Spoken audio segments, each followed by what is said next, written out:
إن ربك يبسط الرزق لمن يشاء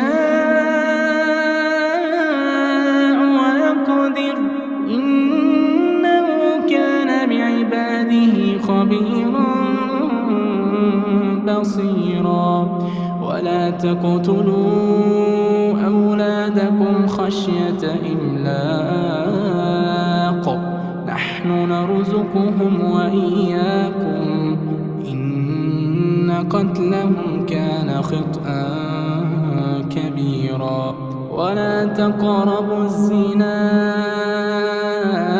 إنه كان فاحشة وساء سبيلا ولا تقتلوا النفس التي حرم الله إلا بالحق ومن قتل مظلوما